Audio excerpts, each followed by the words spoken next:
За сайн байцгаана үзэгчтэй. Та бүхэнд энэ өдрийн мэндийг дэвшүүлье. За одоо 1989 оны одоо яг үдээд 10 сарын дундор бол Монголд хүний эрх хэрэгжлөө.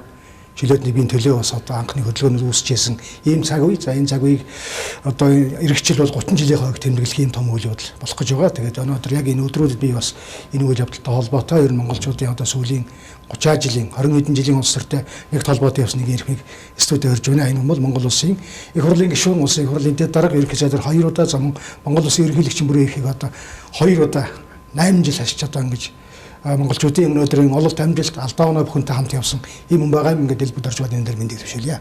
За өрөө. Тэгээд би сая дурдлаас одоо таавал ерөнхийлөгчийн 8 жилийн хугацаагаа 1.5 жил болчихлоо. Тэгэхээр магадгүй одоо үзэгч сонирхож ажиллах яг та одоо хаагур ямар ажил амжуулж явна вэ энэ талаараа хэлчихгүй. Тэгэхээр одоо яг 29 жил болж энэ ардчилсан хөдөлгөөн үүсээд анхныхаа одоо өдрүүдийг өнгөрөөж байгаа. Ийм 29 жил ирэх жил 30 жилийн яа болох гэж байна. Үнэхээр 20 дугаар зуунд гарсан одоо Монголын ард түмний нийтийн хөдөлгөөн болж өрнөсөн 3 том үйл явдлын нэг бол энэ шүү дээ. Тэгэхээр энд бол биднэрт ярих зүйл маш их байгаа. Зүгээр ерөнхийлөгчийн ажлаа өгөөд ямар байдалтай одоо байваа гэвэл ер нь яг урлаг одоо явах ийм юм бол маш их байлаа. Тэгээд одоо нэг жил гаруй хугацаанд эхэндээс ер нь ирээч гисэн одоо тэр урлаг руу дуртай явдаг. Одоо сүүлдээ нэг жоохон хумж байгаа. Ер нь тэгээд за энэ байгууллагын үйл ажиллагаанд л оролцъё. За ер нь энэ хэмжээний одоо юмд л оролцох зөв юм байна. За бусд нь ер нь үгүй гэж хэлье гэдэг ийм байхгүй бол мэдээж ганц үеиг үүсэхгүй л дээ. 1.5 жил бас баггүй хугацаа. Тэгээ одоо таавал өндөр албан тушаал төрийн тэргүүний өрөө гүйцэтгэж байгаад ингээд чөлөө дэргэн болоод суугаад харахад одоо ер нь яг ямар нөхцөл байдлын танд илүү санаа зовоож байна. Яг өнөөдрийн нөхцөлд. Бид нар ягаад бол одоо бас нэг яхан асуудал яргаж гараад явах гэдэг шүү дээ юмсан дээр. Тий. Яг дотоодын нөхцөл байдал байна. Гадна талд байгаа нөхцөл байдал байна.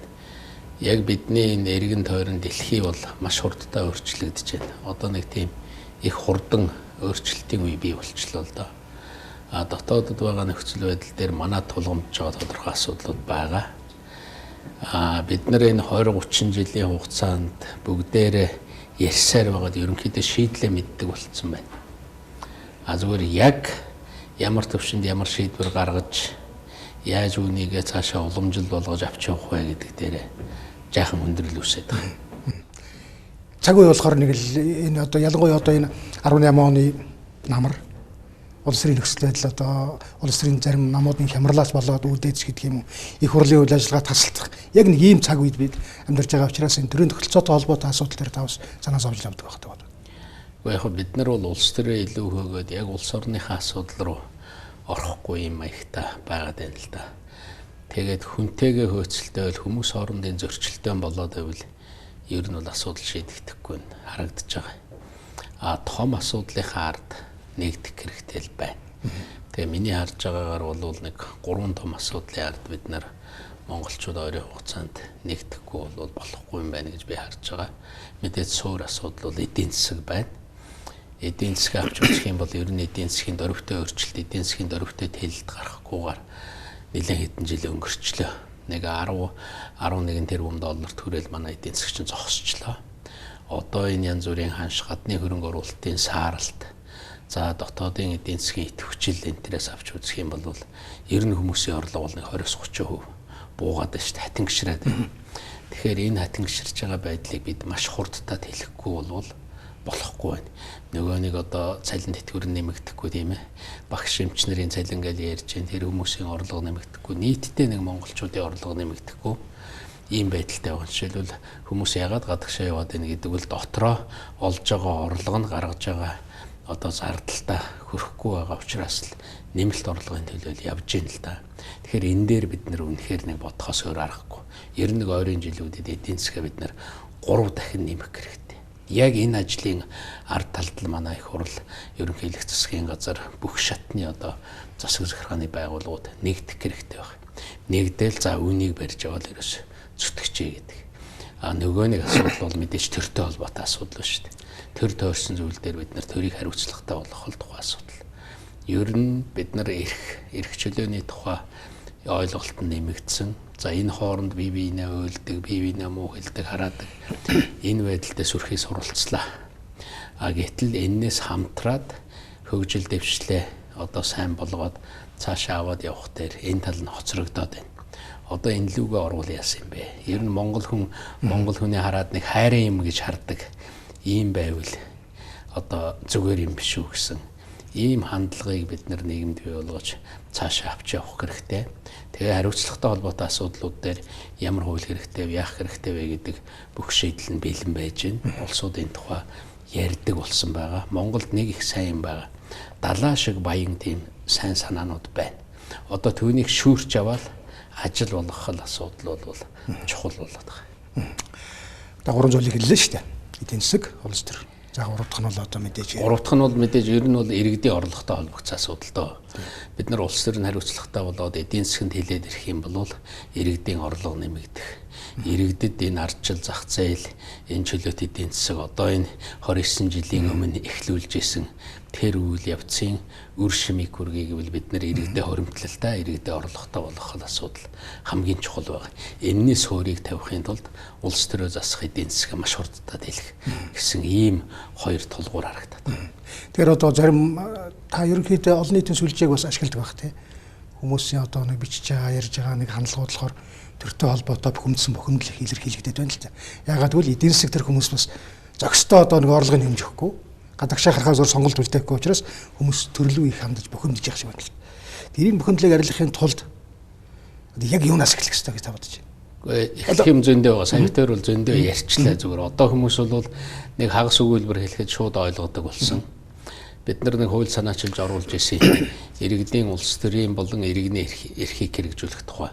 Энэ уг нэгдсэн үндэсний байгууллага дээр энэ тухай тунхаг гараад маш олон жил болсон. Монгол өвний хүлээгээд авцсан. Монголд өнөөдөр иргэдийн яг улс төрийн эрхийг хэрэгжүүлэхтэй холбогдсон тэр одоо эрх зүйн орчин одоо бол дүрдээгүй байна. Иргэдийн улс төрийн эрх гэхээр иргэд эвэлдэл нэгдэж нам байгуулаад нам нь сонгуульд ялахаар одоо ялсан нам сөрөг хүчин гэж явдаг. Гэтэл ялсан нам дотроо тодорхой пракс бүлэглэл болоо явцдаг. Тэр пракс бүлэглэлийн эрх ашиг гэхээр яг хэрэгжиж байгаа бодлого дээр очихоор тэднийг тойрсон үйл ажиллагаа болж хөвөрчээд байна л да. Тийм учраас иргэдийн эрхийг улс төрийн намууд одоо хайжак гэж ярьдаг булаагаад авцсан. Улс төрийн нам дотроо тодорхой бүлгэллүүд тэр эрхийг булаагаад авцсан. Яг иргэдэд өнөөдөр улс төрийн эрх чөлөөгөө хэрэгжүүлэх боломж алга. Бид нар Швейцарын хамтын ажиллагааны агентлагтай ярьж байгаа л иргэний танхим иргэдийн одоо оролцоог нэмэгдүүлэх гээл орон нутгийн хөгжлийн сан шилэн данс гээл маш сайхан хэллүүд явж исэн. Тэгэхээр энэ дээр нэмээд иргэдийн улс төрийн эрхийг хэрэгжүүлэх хууль гэж санаачилж оруулсан 2 удаа хэлэлцүүлээд их хурл баталж чадаагүй. Өнөөдөр Монголд шийдэгдэж байгаа асуудлын 10 асуудлын магадгүй 5 нь иргэд хоорондоо ярилцаал шууд санал асуулгаар шийдчих боломжтой асуудал байгаа байхгүй юу? Сургууль дээрээс цэцэрлэгийнхаа асуудлыг яаж шийдэх вэ? Бусад асуудлаа яаж шийдэх вэ? Сумандаа санал асуулга хийгээл аймгийнхаа төвшөнд санал асуулга хийгээл шийдчих болно. Ер нь бид нар төлөөллийн ардчлалаас цаашдаа иргэдийн шууд оролцож шийддэг тэр ардчил тэр дэд бүтэц тэр одоо иргэний улс төрийн эрхийг хэрэгжүүлэх тэр боломжийг илүүтэй олгох хэрэгтэй. Зөвхөн улс төрийн нам гээд иргэдийн улс төрийн эрхийг булаагаад авчлаа. Одоо энэ иргэдийн булаагдсан эрхийг эргүүлж тэр иргэдэд дахиад улс төрийн намын тухай хууль гэдэг шиг иргэдийн улс төрийн эрхийг хэрэгжүүлэх хууль гэдэг тэр хуулиар бид нар дамжуулж олгох ёстой. Энэ тухай ярьдаг их хурлын гишүүд, олон нийтийн байгууллага, бидэнтэй хамтарч ажилладаг сайн санаатай юм хүмүүс бий. Жишээлбэл энэнийг аваад ярихад энд бол маш том өөрчлөлт хийж болно. Та 27 жил төрөд ажиллаад одоо бүрэн хэлж бүрийнхийг хүлээлгэж өгч байна гэж мэдээлэл гэж хэлсэн. Анх одоо улсын хурлд баг улсын байгууллага гишүүнээс хойш 27 жил ажилласан. Тэгээ бас энэ хугацаа бол их бага хугацаа биш л дээ хүний амьдралдаа одоо харьцуулаад үзэхэд. Би одоо яг тантай нэг өнөөдөр бол 5 дахь ярилцлага хийж байна. Тэгээд яг гин сэдвэр бүтээрийг олон удаа ярьж ирсэн. Яг ярьж ирсэн одоо баг 90-ад оны дунд ярьж ирсэн сэдв яг өнөөдөр л байгаад байгаа шиг байна. Тэгээд бас хүмүүс за ер нь та одоо ингэж сайхан ярьж байна. Тэгээд өмнө хийхгүй яаж исэн бэ гэж зарим хүмүүс бас шүүмжил тавих юм аал нийтийн сүлжээн дээр. Тэгэхээр одоо бид нар яг ингэж яг хийх ёстой юм нь яагаад хийгдэхгүй байна гэдгийг үндсээр нь юу юм бэ? Үндсэн хууль юу? Эсвэл одоо улс төрийн намуудын алдаа юу? Эсвэл одоо популист улс төр үү? Энийг та юу гэж боддог? Яг нийгмийн өөрчлөлт бол өөрөө удаа явдаг зүйл шүү дээ. Тэгэхээр нэгдүгээрт энэнийг бид нар харж байгаа. Хоёрдугаарт бид нар зүгээр нэг тийм хэсэг субботник гэдэг юм уу? Нэг одоо тодорхой асуудал шийдээд цаашаага бүх нийгмийн үйл ажиллагааг шийдэх юм боломж. Миний нэг барьдаг зарчим бол юу вэ гэвэл бидний үед тулгамдж байгаа асуудал байна. Бид бол энэ хорвоогийн өргөс бүхнийг төвж барахгүй. Тэгэхээр бид бол энэ үедээ хүн төрлөختний гэдэг юм улс орныхаа бүх асуудлыг бид шийдэж чадахгүй. Гэхдээ яг бидний үед шийдчих боломжтой үр хөврөл нь бүрдсэн гаргаад шийдээд аваад явах шаардлагатай асуудлаа л шийдье. Өнөөдөр шийдчих юмыг маргааштай үлдүүлжүүлдэхэ болио л гэдэг л ийм л ухаал руу бид нар явж байгаа шүү дээ. Одоо нэг ингээд харахад тэр одоо 29 жилийн өмнөх 12 сарын 10-наас хоошоогоо ингээд 30 жил болж байна. Ер нь нэг тэмээн жингээр зүүрлэх юм бол одоо нэг тэмээнийхээ нурууг амраагаад нэг буулгаад тэгээд нэг ачаагаа буулгаж аваад тэгээд эргүүлээд нэг ачаагаа одоо чангалаад нэг эргэж хараад ингээд цаашаа явах шаардлагатай болж байгаа. Тэгээд энэ дээр үндэслээд миний нэг бодоод байгаа юм бол за бид нар урт удаан төвхтэй улсууд. Урт удаан төвхөн дотор бидэнд асар их сургамж байгаа. Дэлхийн их гүрэн байгуулж авсан. Тэндээсээ одоо унаж босож задарч буцарсаар байгаа өнөөдрийн Монгол боллоо. Өөр одоо коммунист дэглэм гээд бидний бас хийгээд явж исэн ийм одоо 3 үеэрээ ажилласан ийм үйл ажиллагаа өнөөдөр 30 жил чөлөөт нийгэм гээд ингээд орж байна. Энэ бүхэн дотор авах яг алт шиг шигшгтэд үлдсэн юм зөндөө байгаа. Тэгээ бидний энэ эргэн тойрон манай энэ одоо геополитик одоо манай энэ газар зүйн байршлын энэ гэдэг бол бусад улсуудтай харьцуулахад асар өвөрмөц юм байна да. Тэгээ Монголын соёл уламжил төр барих ухаан гэдэг бол бас их өвөрмөц. Дээрээс нь хүндрэлтний нийтлэг чиг хандлага гэдэг ингээд бидний олсон олд энэ бүхний нийлүүлэхээр нэг тийм Монголын зам гэсэн санаа гарч ирээд байгаа. Би энэ дээр ажиллаж байгаа. Одоо Монголын зам гэдэг би өөр яг энэ бүхнийг нэгтгэхэд нэг тийм үжил санаа бий болгох. Тэгээд энэ дээрээ шийдлүүдээ олох тухай асуудал байгаа. Энэ тухай би ингээд ярьж эхэлнэ. Одоо ингээд залуучууд намайг үрээд ер нь санаа бодлоо хэлээч, ирж одоо уулзаач гэсэн ийм урилга заллага их байгаа. Тэгэхээр энэ дээр нэмэгдээд ер нь Монголын зам гэсэн. Ер нь Монгол ямар замаар явах вэ? Бид чинь нэг өөрийн гэсэн зам байх ёстой. Барууныхныг дуурайгаад бүтэн хуулаад явна гэж бол байхгүй. Тэндээс авах юм би. А гэтэл яг агуулга нь амин сүнс нь Монголын тэр явж ирсэн уламжилттай байна. 800 жилийн өмнө л одоо тэр Овг аймгаараа талцаал байлдаал бие биенээ ингээл доош нь хийгээл ингээд явж исэн. Чингис хааны олж харсны гайхамшигтай ухаан бол за одоо талцаж бие биенээ муулаад явахгүй мэнэ. Бие биенээ доош нь дараад явахгүй мэнэ. А нийлэх хэрэгтэй юм байна.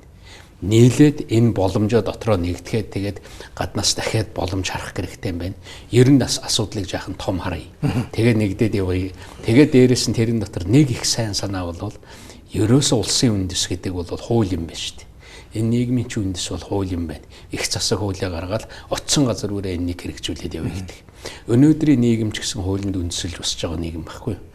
Хүний одоо хүчин зүйлээс илүүтэй хуулийн хүчин зүйл гэдэг ийм зүйл рүү орж байгаа. Ингээд аваад үзэх юм бол зөвхөн хуультай харьцуулаад харахад Монгол дөрийн агуу их уламжлал бий.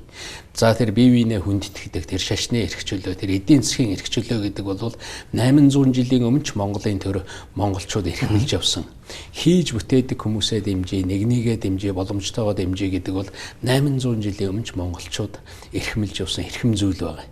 Яг өнөөдрийн энэ явж байгаа хандлага монголчуудын жаахан олцсон байгаа ололтон дээр тулгуурлахад Монголын зам гэдэг нэг ийм үзэл санаа гарч ирэх. Тэгээд энэ дээр нийлүүлээд ингээд тал талаас сайн юм хийгээд явах бүрэн боломж байгаа. Би энэ Монголын зам гэдэг одоо хүмүүс концепц гэж ярьдаг, үзэл санаа гэж ярьдаг. Энэ зүйл дээр нэлээд тогтож ажилланаа. Энэ тухай ер нь Facebook-ийн одоо ийм нүүр номны ийм пэйж үүсгээд тэн дээр одоо энэ тухай санал бодлоо хуваалцах.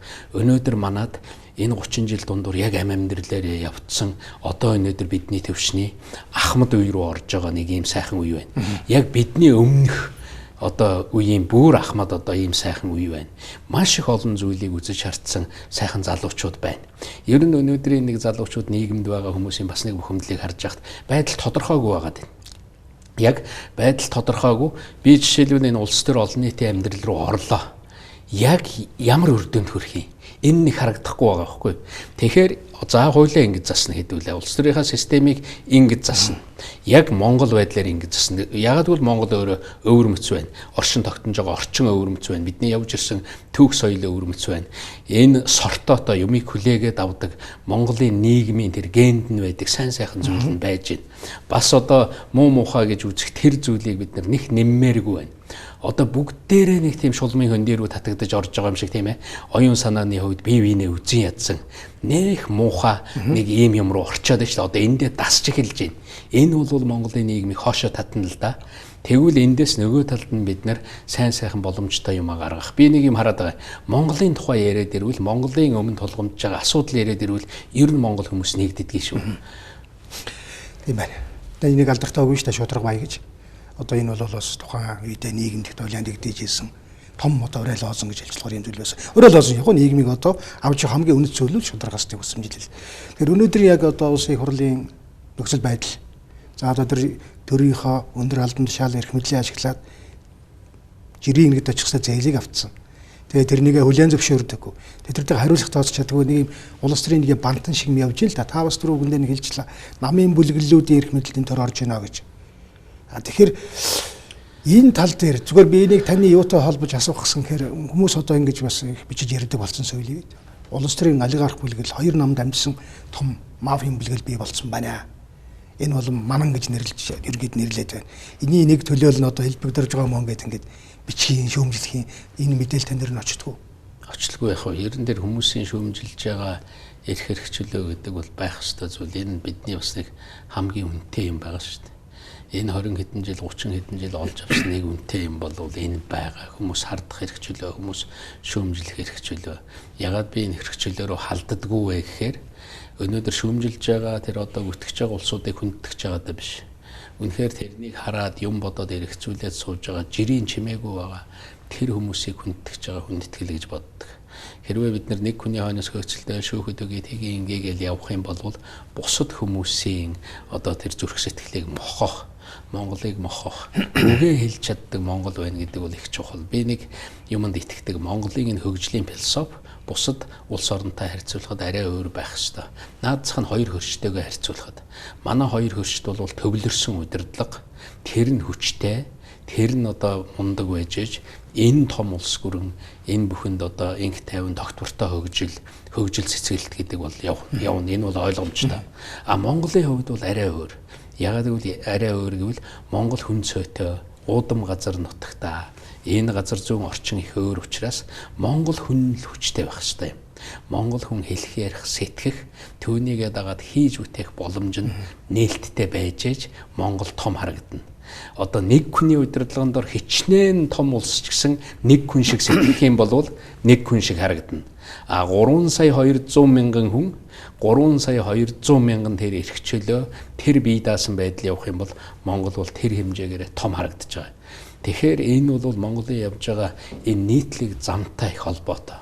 Өөрөө одоо энэ явж байгаа үйл явцтай холбоотой, улс төрийн үйл явцтай холбоотой ингэж асуугаад байна л да. Тэгэхээр зүгээр эндээс зарим нэг тийм сайн юмнууд байсан шүү дээ. Одоо бид нар яриад ер нь хийчих ёстой гэдэг. Өнөөдөр их хурлын жалга болчих гэж байгаа юм шиг, засгийн газрын ч нураад унчих гэж байгаа юм шиг харагдаад байна. Энэний үндсийг аваад үзэх юм бол нөгөө албан тушаалыг давхар хашдаг явдал. Одоо бол эндээсээ сургамж аваад ерөөсөө ерөнхий сайдаас бусад их хурлын гишүүд нь одоо засгийн газрын гишүүд нь их хурлын гишүүний албан тушаалыг давхар хашдаггүй болчих ёстой. Энэ хуулиар өнөөдөр монголчууд оруулж хэрэгжүүлээл одоо хэдэн сарын хэднээс хэлцье гэд миний үед бүр тийм санаачлаг орж ирж ил байсан. Бид нар түүнийг одоо явуулах гэж оролдож исэн. Дараачийн сонгуул боллоо. Дараачийн 20 оны 7 сарын 1-ээс хэрэгжүүлье гэд ингээд бид нар хийгээд явах хэрэгтэй. Тэгэх юм бол их хурл дээр засгийн газрын гишүүн орж ирдэг. Засгийн газрын гишүүн их хурлын гишүүн учраас өнөөдөр тэнд байгаа 15 хүн нэмээд өөр дээр нэмээд 2 хүн авчихтал 45 хүн нэг ингээд одоо зогсоочж болж байгаа юм л да. Тэгэхээр явж асуудал бол тэр нам тэр юмдаа байгаа. Германд сая Меркель гээд нэг мундаг одоо канцлер ерөнхий сайдл гэсэн үг шүү дээ. Намын даргийнхаа ажлыг өгч байна. Гэтэл яг Германы үндсэн хуулийн заалт, Монголын үндсэн хуулийн заалт бол яг нэг. Тэгтэл Германд хэрэгжүүлээд ирсэн тэр уламжлал тэр юмыг Монгол дагаагүй өөрийнхөө үндсэн хуулийн заалтыг буруугаар ойлгоод буруугаар хэрэгжүүлээд явцсан байхгүй. Ерөнхий сайдаас олцоход Монголд ерөнхий сайдаа хайдаг. Гэтэл Германд ерөнхий сайд нь ажиллаа өхийн тулд эхлээд нам дээр тэр намын даргийнхаа ажлыг авч явах тэр төвчний хүнээ олж байна. Ерөнхий сайдыг 3 хоногийн дотор тодруулна гэж байдгүй маа. 7 хоногийн дотор тодруулна гэж байдаг. Энэ бол хэдэн жилийн үйл явц байхгүй юу? Тэгэхээр тэндээсээ эхлэх ёстой. Намын дүрмээ тэгээ шийдэх ёстой. Их хурлын хууль, засгийн газрын хуулийг ингэ шийдчихэд заавал үндсэн хуулиндаа хүрэхгүйгээр Монголын улс төрийг Германых шиг 18 жил тогтвортой удирдаад аваад явах, 10 жил тогтвортой удирдаад асуудлаа шийдээд аваад явах боломж бүрэн байж байгаа. Үүнийг олон жил ярьж ирсэн. Энэнийг өнөөдрийн хүмүүсийн зүрхэнд, тархинд, ойлголтод хүрэх тэр зам бол урт байсан. Өнөөдөр бол би хүрж ийн гэж харж байгаа. Тийм учраас одоо эндээсээ сургамж авсан бол засгийн газрын гишүүн, их хурлын гишүүн биш байдаг. Засгийн газрын гишүүн их хурлаас гадна байхаар их хурлын гишүүн, нэг гишүүн дуудахтал, их хурл байтугай дуудахтал ёстой гүгэл ороод ирдэг шүү дээ. Тийм байна. Таавал ерөнхий одоо том агуулгаар нь бол хуулийнхаа шинжилгээг л зөв хийх ёстой.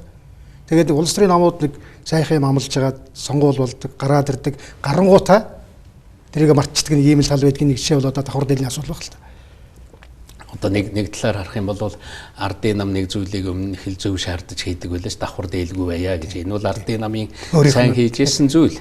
Ардчилсан нам бол сөрөг хүчин байхдаа нэг сөрөг хүчин шиг байя гэдэг нэг ийм хандлага байдаг тийм ээ. Энэ бол ардчилсан намаас авах сайн зүйлч гэдэг юм. Ингээд аль алинд нь тэр бодлого уламжлал болгоод түүнийг одоо хэрэгжүүлээд бодлогодоо тусгаад явах юм бол зөв л дээ. Та гадны одоо олон төрийн тэргүүнүүтэй олон удаагийн уулзалт хийжсэн. Тэр улс төрөөс нэг жаахан хүн дээрээд би нэг ерөнхийлөгч байсан хүний байр суурь, улс орноо яаж төлөөлдөг, тэрнийхээ үн цэнийг яаж хамгаалдаг. Ер нь Монголын төрд олон жил ажилласан хүн бол тухайн улсын үндэс баялаг гэдгийг харуулдаг юм шинүүд байдаг юм байна л да. Жишээлх юм бол Барак Обама одоо ерөнхийлөгчтэй бол уулзахад их хүнд байна гэж. Ягаад гэвэл нэг хэсэг хугацаанд тэр хүн бол яг одоо залгамж халбаагаа үлдээхтэйч байдаг юм уу? Дараагийн өдрийн бодлогыг тодорхойлохдоо бараг л одоо хажуудаа дагалдаг хүнтэй явдаг ийм мэдээлүүдийг таньтаар. Тэг үнэн. Би сая өмнө нь одоо Америкийн ерөнхийлөгчтэй Барак Обаматай ингээд уулзж байхад за ингээд бидний бүрээ ирэх дуусан. За энэний дараа уулзсан шүү гэж бид нар ярьдаг. Би тэгээд Америк орохдоо одоо ажиллаж байгаа Монголд нэг нь ирж исэн Буш ерөнхийлөгч уулзаад бид хоёр хамт одоо хоол идээд ингээд тэр ерөнхийлөгчийн тэр үлдээж байгаа тэрний одоо тэр хүний тэр өвийг яаж авч үлдэж гэнэ гэдгийг би зүгээр өөрийн нүдээр харлаа. Дараа нь Обама руу ингээд холбогдоод ингээд манайхаа ажилласан. Тэгээд за яг одоохондоо уулзах боломжгүй байна. Яг бүтэн жил яадгүй гэхээр Обама ерөнхийлөгч ажиллаа өглөө, хажууд нь тэр зураглаач, хажууд нь бичдэг одоо хэвлэлийн хүн өглөө бүхэн ирж уулзж байгаа. Өглөө бүхэн ирж уулзаал за та энэ дээр ямар шийдвэр гаргаж ирсэн. 2009 оны 2004 оны үед энэнийг шийдэж явах ч гэдэм үү те одоо 2000 хэдэн он гэдэг ингээл ерөөсөө тэр бүхнийг асуугаал дагаал 2015 онд энэнийг яаж шийдсэн энэ өдөр ямар байсан гэж бүтэн жил яриулд юм байх юм видеогоор бичиж авал тэр хүнд асар их тийм үдсэн харсан уулзсан юм байна л да. Тэр орны удирдагчтай уулзахдаа ямар байдалтай байсан, яаж яагаад энэ шийдвэр гарсан, энэ хүндрэлтэй асуудалд ямар хандлагатай байсан, дотооддоо яаж хэлэмээ олж исэн гэд. Тэгэхээр бүтэн жил би ингээд яг хэвлэл мэдээл тэр хүмүүстэй энэ төрийн тэр уламжлал архивыг бий болгож байгаа. Тэн дээр үндэслээд өмнөх 8 жил ажиллаж исэн бүх зүйл нь 5 давхар байшин багтахгүй тийм архив болцсон. Тэгээд дээрэс нь дагаад тэр одоо хүний дахиад мартаагүй дээр нь тэр хүний одоо тэр санах ой санамж шинхэн байгаа дээр нь бүтэн жил дагадаг. Ийм учраас би бол ингээд цаг гаргахад жаахан хүндрэлтэй байна. Одоо ингэж жагаад уулзнаа гэдэг. Буш ерөнхийлөгчтэй уулзахад бол тэр бүхнийг хийгдсэн. Одоо тэр номын сан гэдэг нь ерөөсөө өөрийнх нь явуулж исэн үйл ажиллагаатай холбоотой хувийнх нь музей маягийн тэрнийг олон нийтийн хандив дээр босгочдөг. Тэр нь бол тэр Буш одоо гэдэг тэр ерөнхийлөгчийн өөрийнх нь өмч одоо тэр өөрийнх нь олон нийтийн байгууллагын өмч болоод нөгөө талд нь архивын төрийн өмч болоо хөрчдөг юм. Тэгэхээр тэр номын сан гэдэг чинь нэг талдаа тэр хүний архив тэр төрийн 8 жилийн архив байгаа. Тэгж явж байгааг бол би харлаа. Ер нь бидэнд ч гэсэн цаашаага юмаа бичиж ингэж үлдээх надад нэг хүн хэлж исэн юм. Одоо 800 жилгээд үзэхэд Чингис хааны ч юм уу Өгөөдө хааны ч юм уу бүр хамгийн сүүл Лэгдэн хааны өдрийн тэмдэглэл байсансан бол тэр хүн тэр одоо хааны үйл ажиллагаа явуулж байхдаа бичижсэн 3 одоо ийм бот ном байсан бол хичнээн их зүйлийг бид сурч болох уу? Социализмын үеийн одоо энэ улс төр нийгмийн зүтгэлтнүүд байна. Яг энэ хүмүүсийн энэ зүйлүүд байсан бол ер нь энэнийг бичиж үлдээгээгүй юм байна. Энэ сургамж энэ юмыг бол гаргаагүй юм байна. Энэнийг бичиж үлдээх нь ер нь их чухал юм байна. Үеийн үед цаашаа чухал юм байна гэдэг ийм санаануудыг хэлдэг хүмүүс бий л дээ. Тэгэхээр энэ дээр төвлөрөөл ажиллахад хангалттай их олон ажил байна. Тийм байна. Төрийн ой санамж. Бас иргэдийн ой санамж. Ер нь тэгээ манайх чинь монголчууд чинь зөвхөн зарим талдаа бол их одоо хор зомлон сэтгэлгээтэй, юмд хордтой ханддаг. Тэгээд санах байгаа бас боломжийн одоо тийм удаан хугацаанд хадгалах тал дээр алдаатай гэж судлаачид ярьдаг үнэн юм шиг байна. Жишээлх юм бол та 89 он одоо 12 сарын 10. Яг тэр түүхэн үйл явдлын талаар таны нэг бас нэг одоо тэр үед бичсэн тэмдэглэл өдрийн сонироо гараад ирсэн. Тий. Энэ бол бас магадгүй одоо тэр үед чинь нэг 5-6 настай ч юм уу эсвэл төрөөгөөс хүүхдүүд энэ огт мэдэхгүй шүү дээ. Тэр үед ямар нэг юм байсан. Тэр үед яаж энэ бүхнийг хийж эхэлж ирсэн. Тэгээ энийг үр дүн одоо өнөөдөр юу байгаа. Тэр энийг бас нэг тэр ой санамжийг бол их л одоо өөрөөр их тэр хүүхдүүд байтугай одоо тэр хуучин 5-ын дэвтэр гэж байлаа. Надад одоо 5-ын дэвтэр 7 ширхэг тийм бичиж үлдээсэн юм байхын 3 жилийн хугацаанд 3 жил шахмын хугацаанд юм да. 89 оны 11 сарын 26-наас эхэлсэн. Яг тэр 26-нд нэг хугарлын үе болж исэн шүү дээ. Нэг уран бүтээлчдийн зөвлөгөөн гээл. Ер нь нэг юм бол нэг жоохон сэтлээс эхэлдэг.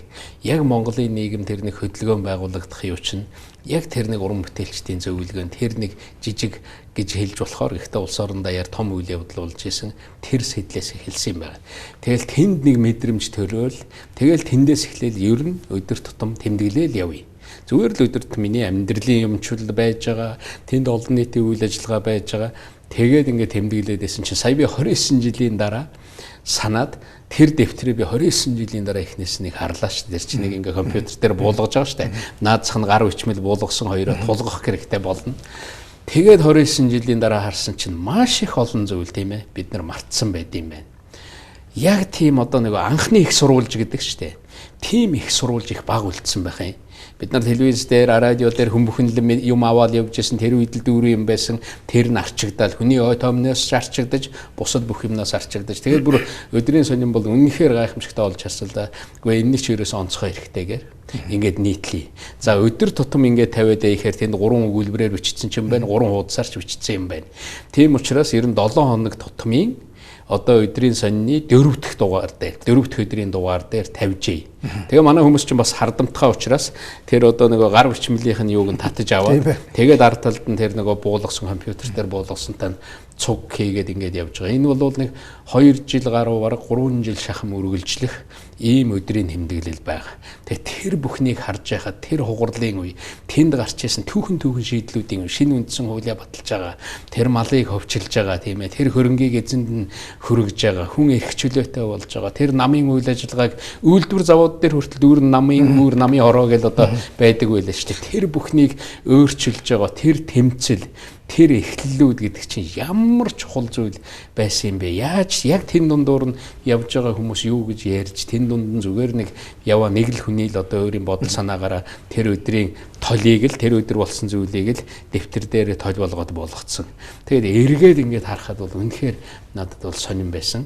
Тэгээд энэ үйл ажиллагаа ингээд үргэлжлэнэ. Цаашдаа үнэхээр энтэй танилцсан ном болгоод гаргачих гэсэн ийм санаачлагууд байгаа. Бид нар энэ нийгмийн олон нийтийн хэвлэл мэдээллийн энэ боломжийг ашиглаад Facebook энтрийг ашиглаад тусад нь яг тэрлүү ордог, гар бичмэл нь байж байдаг, хажууд нь яг нөгөө компьютер дээр буулгасан бичгэл нь байж байдаг маягаар бас олон түмэнд ингээд сонирхож байгаа тэр хүмүүст очих боломж гарнаа тийм. 80-аад оны сүүлээр Монголын эдийн засгийн одоо бас л донцлогоо өссөн шүү дээ. Одоо Орос нөхцөл байдлаас өөрчлөгчөнтэй холбогдоод ялангуяа хүмүүсийн амьдрал маш хүнд байсан. Бас л санаа хогоо эргээгээс сэргээх юм бол Монгол улс гэж хэдэн болтой байлаар үндсэндээ нэг зан 22 гурвал байсан баг та. 24 ч юм уу. Тэр нь 25 сая хүрж байгаа. Тийм хүртэл зорилт тавьдаг байсан тийм. Тэгээд малыг малчлаа өгсөн бол одоо тэр 90-ад оны их үеийн маш том улс төрийн шийдвэр байсан л та. Өвлийн эдшихээс өмнө 25 сая л хүрдэг байсан. Тэг өнөөдөр одоо хэдэн саятай болчих. Зүгээр эдийн засгийн асуудал ирүүлэх олон юм ярих ах. Одоо дэлхийн эдийн засгийн хандлага, Монголын эдийн засгийн хандлагаас зүгээр малтай холбоотой тенденс зүйл асууя гэж бодсон. Яг үндсэндээ бол Монгол улсын эдийн засагт эзэлж байгаа жингэрээ нэг өндөр биш ч гэсэн энэ бол Монгол улсын тусгаар тогтнолтой үндэсний ёс заншилтай, иргэншилтэй, эдийн засгийн дархлаатай холбоотой маш том салбараа гэж одоо манай судлаачид хэлдэг, улс төрч хэлдэг. Та бол мэдээ зөвшөөрөх нэг. Одоогийн нөхцөл байдлын мал аж ахуйг нь яах ёстой вэ? Монголын оршин тогтнох нь одоо нуруу нь Монголын хөдөө юм шүү дээ. Тэр уламжилд авч явж байгаа малчид, тэр Монголын мал аж ахуй 25-аас явж байгаа л одоо 30 сая хүрлээ гэж бид чинь баярлж ил байсан. 40 хүрэхээр гоо овоодоо л гэж яасан. Гэтэл бэлчээрийн даас хажуугаар зөндөө юм гардаг. 50 сая хүрсэн, 60 сая хүрсэн. Одоо яг дээр үеийнхаар бол тооны өмнө бол 80 сая хүрж ийн гэж ярьж штеп. Энэ бол гайхамшигтай байлаа. Би эдийн засгийн 3 дахин хэлэх тухай түрүү ярьсан. Зөвхөн мал аж ахуйгаас аваад үзэхдээ энэ асар том их сурвалж байгаа. Тэгээд өнөөдрийн зүгээр нэг ингээ харж байхад бид нар 20 жил 30 жил яриад энэ нэг махаа жоохон үнд хүрэх юмсан, зах зээлээ олох юмсан, урагшаа хоошоо ингээд хүрэгдэг уламжилт зах зээл, бусад зах зээл рүү гарах юмсан гэж хэлсэн. Одоо бас нэг жаахан үүднээ гэдэг бас нэг жаахан юм харагдчихэв. Манай мал аж ахуйн бүтээгдэхүүнээс нэг тийм дэлхийн түвшинд гайгүй одоо очиж явж байгаа юм бол ноолуур л байдаг шүү дээ. Тэгэхээр ноолуураасаа бид нар нэг ойролцоогоор нэг тэрбум долларын орлого Монгол олоод ингээд явах нэг ийм төвшөнд хүрж байна. Дахиад нэмэх юм бол 3 тэрбум доллар бол ноолуур тойрол байж байгаа. За энэ мал мах тойрсон нэг зүйл байна. Энэ би ингээд үнэхээр энэ одоо зах зээл олдоод Монголын энэ малын мах ингээд зарагдах болсонд их чухал. Гэхдээ л бид нар сайн юмыг бодохоосоо илүүтэй за алдаж болохгүй юм юу байх вэ? Бидний хийж болохгүй алдаа гэж нэг юм байгаа. Болохгүй юм гэж. Би бодож нэг 3 юмн дээр бид нар одоо энэ хөдөө аж ахуйн яам гэж бид нар хэдэн жил авч явж байна. Зарим нь одоо мал нь бүгдээрээ хөвчлөгдсөн, газар тариалан хөвчлөгдчихлээ. Хөдөө аж ахуйн яам хэрэгтэй мүү гэдэг байсан. Хэрэгтэй гэсээр байгаа л үдэмсэн. Одоо л энэ яам чин бодлогоо гаргах хэрэгтэй. Гэтэл яг энэ бодлого дээр энэ мал махны бодлого дээр одоо төвлөрөөд нэг 3 юмыг бид нар анхаармаар байна. Монгол малаа тэр Монгол малчин Монгол малын тэр амьд холбоо энэ олон зууны авч явсан холбоог ерөөсөө тасалж болохгүй. Яг тэр малын өмчлөл бол тэр Монгол хүндэл байх хэрэгтэй. Яг тэр Монгол хүн Монгол малаа л маллаад явж явах хэрэгтэй. Энэ бол үндсэн асуудал. Монгол малыг бол гадны хүн маллах бол одоо боломжтой байхгүй. Шаардлагач байхгүй. Ерөөсөө бүр энэнийг бол үндэсний хууль тогтоомжоор асуудлыг бол бид шийдэх ёстой. Тэгээ хоёр дахь юм бол нэг малыг хөлөөр нь гаргана гэж ярьдаг. Одоо нэг махны тухай ингээд ярихаар ерөөсөө хөлөөр туугаад гаргая гэдэг энэ бол маш буруу. Бүх баялаг, бүх эрдэнэ тэр чигтээ дагаал гарч байгаа. Тэгэхээр энэ махны үйлдвэр тэр боловсруулах үйлдвэрүүд Монгол дотроо л бий болох ёстой. Тэгэхээр хөлөөр нь гаргах тухай энэ бодлого ерөөсөө байж болохгүй. Би өмнөд хөршид очиод нэг махны үйлдвэрээр орж илээ. Тэгэхэд нэг үхэр бид нар тооцоолж үзчихсэн. Нэг үхрийг ингээд бордоод ингээд одоо зүгээр л нядлахад бордооч явах юм байхгүй. Тэр төвшөнд нь хүргээд нядлаад бүх гарч байгаа юм энэ мөнгөнд шилжүүлээд үзэхдээ нэг бензин үнэтэй. Одоо бензин машин гэж байна шүү дээ. Тэрний үнэтэй одоо тэр герман машины үнэтэй бараг тэнцэх хэмжээний бүтээгдэхүүн нэг үхрээс гарч байгаа. Зөвхөн тэр үхрээс гарч байгаа бидний мэддэггүй. Одоо тэр нэг хүнсний тэжээл тэгээд эм бэлдмэлэхэд 70 гаруй төрлийн эм бэлдэмлийг үхрийн махнаас гаргаж авч байна шүү дээ. Үхрийн мах харьж одоо тэр булчирхаа тэр одоо яс одоо юу байдгийг тэр бүхнээс нь тэр нүд шүдээр нь гаргаж авахгүй юм байхгүй. Адууны нэг чөмөг адууны ясал гэхэд адууных нь үнэтэй тэнцэх хэмжээний бүтээгдэхүүн үйлдвэрлэх боломж байгаа байхгүй. Тэгэхээр энэ ямар их юм бэ? Бид нар зүгээр л ванзанд ороод хоол иддэг тийм ээ. 3 хавирганы толгой тавьчаал $20 гэвэж идэг үстэй нэг төлөгний хурууны 3 хавирганы толгой тэр чинь л өнөөдрөөр үржүүлэх юм бол 50,000 төгрөг шүү дээ 60,000 төгрөг нэг богц чөмөг чанаа тавьчихсан одоо тэгээ нэг жоохон ачаарлцсан тэр нь байж байгаа нь $50 $40 гэж байж идэг шүү дээ өнөөдрийнхаар авч үзэх юм бол тэр чинь бараг 100,000 төгрөг зүгээр одоо ингээл гадна тэр сайхан арьс сонины арьсыг элдээл цав цагаан болгол торго шиг элдсэн тэрнийг ингээд сөхөөд үзэхээр тий $100 гэж байж байгаа шүү дээ. Гэтэл тэр чинь 250,000 төгрөг байхгүй. Зөвхөн тэр арьс гэдэг хичнээх нугуулж болж байна. Ийм их боломж гарч ирж байгаа. Тэгээ энэний цаана бид нар жаахан өргөн харчээ. Тэр юу вэ гэвэл одоо дээр үед манай малчид ярьдаг л байсан. За нэг хэдэн хүүхэдтэй 3 хүүтэй нэг нь Улаанбаатар бараад бол нэг охиноо Улаанбаатар бараад болно гэж боддог байсан. Одоо улсууд хөдөө аж ахуй ийм үнэтэй болоод энэ хөрөнгө маань жинхэнэ үнэтэй болоод ирэхээр үгүй ер нь нэг хүүхдээ хөдөө бараад уулъя. Мал бараад уулъя. Мал аж ахуй дээр гаргая гэдэг болно шүү. Ягаад гэвэл тэнд жинхэнэ орлого нь байна. Монгол малын нэг онцлог байгаа. Энэ бол дахин бүтээгддэг баялаг. Үүгээрээ гайхамшигтай. Тэгэхээр бид нар нэг одоо энэ дээр бас нэг хүндрэл үүсэж байгаа. Хот суурин газар иргэд махны үн нэмэгчлээ гэж байгаа. Энэ асуудлыг бид нар ер нь яаж шийдэх вэ? Энэ бол нэг хүндрэлтэй. Дээрээс нь манай одоо энэ малчид мах тэр бүх зүйл малаа эрүүл болгох гээл болж үтэхгүй, болдогч байна, болдгооч байна. Янз бүрийн вакцин эм их шахаж байгаа. Тэгэхээр малаа яаж эрүүл байлгах вэ? Янз бүрийн тэр малын өвчнөөс яаж хамгаалах вэ гээл энэ сорилтууд үүснэ. Энэ бүхнийг төр нь бодлогоор шийдэх ёстой байхгүй юу? Миний бодлоор бол за нэг хонь толгой шилжүүлснээр 20 сая хонь толгой шилжүүлснээр одоо 20 сая хонь гэдэг юм уу? Зарлаа гэхэд Монгол бол шууд тэндээс орлого нь орж ирэх нь тэр орчим долларын орлого байгаа шүү дээ. Тэгэхэд дотоодын хэрэглээндээ нэг 12-аас 16 саяыг бид нар яг дотоодынхаа зах зээлийнхаа үнээр зохицуулаад дотоодын хэрэглээндээ өгдөг энэ бодлого өнөөдөр хэрэгтэй. Бүх мал аж ахуйтай хөдөө аж ахуйтай улс оронд энэ бодлогыг хэрэгжүүлж байгаа. Тэр бүхэл социализм янз бүрийн замаа одоо хятадын онцлогтой социализм гэдэг шиг хийгээд явдаг. Монголын онцлогтой мал аж ахуй хөдөө аж ахуйн бодлого заавал байх ёстой. Үүнийг гаргадаг энэ дээр одоо хууль дүрмээ гаргадаг цаг болсон. Энэ дэд бүтцээ бид нар давхар хийж явах ёстой. Тэгэхгүй бол нэг талын шуурга яваад энэ их боломжоо хаачих вэ. Дээрээс нь зөвхөн махны үйлдвэр байгуулах биш. Тэр махнаас одоо бид нэр хүнсний бэлтгэл яаж гаргаж авах вэ? Ер нь хүн төрөлхтөн хичнээн хөгжсөн ч ойрын хэдэн жилдээ одоо хүн идэхэ болохгүй юм байна. Уухай болохгүй юм байна. Энэ дээр түшгэлэгтэл Монголын эдийн засгийг зөвхөн энээс үүсгээд 2-3 дахин нэмж болж байгаа. Тэр 1 тэрбум долларын орлогыг бид нар 3 тэрбум болгох маш амархан боломж байна. Энэнийг 5 руу аваачих боломж байна. Энэнийг 10 руу аваачих боломж байна. Бүр явсаар байгаад 20 30 40 тэрбум долларын эргэлттэй ийм том аж ахуй, ийм том их үүсвэр бол Монголд мань байж байна. Тэгэхэд бид нэр энэ тухайл дээр 90 он тийм ээ Монголын ардчилсан холбооны 2 дугаар их хурал дээр ардын аж ахуйн холбоо гэж байгуулаад нэгдлийг одоо тэр задалж тэр өмч хөрөнгийг ховчлох тухай асуудлыг тавиал явж исэн. Тэнд хүндрэл байдаг л байсан. Малаа авчих юм бол наадвал ч бүгд алаад чинь ингээ Монгол малгүй болчихно л гэдэг л байсан. Гэтэл хүн өмчөө аваад Монгол хүн өөрийнхөө өмчөнд өөрийнхөө тэр уламжлал тэр юм авахаар ямар гайхамшигтай боломжинд хүрч болдгийг. Гэхдээ нөгөө талд нь бас ямар хүндрэл гардггүй гэдгийг ингэж бид нар бол харж байгаа. Тэгэхээр энд бол маш их том боломж. Зөвхөн энэ дээр үүсгэтэл бид нар энэ 3 тэрбум гэж хэлбэгд орж одоо нэг эдийн засгийн 3 дахин өсгөнө гэж хэлбэгд орж ярьж байна. Яаж өсгөх юм гэтэл зөвхөн хөдөө аж ахуйг л нэг харж байгаа. Зөвхөн малаа тойруулаад тэр бүтээгдэхүүнүүдийг тэр дэлхийн түвшинд үнэнд хүргэх нэг ноолуурынхаа хэмжээнд тэр мах аршир яс одоо тэр зүйлээ хүргэж дээр нь дэлхийн нийтээр нэг том хөдөлгөөн явж байгаа. Энэнийг одоо Монголд бүр дэмжих хэрэгтэй стартап гэж. Энэ бол шинэ бизнес, шинэ технологитой холбоотой бизнесийг дэмжих тухай асуудал. Яг энэнийг бид нар дэмжих хэрэгтэй байна.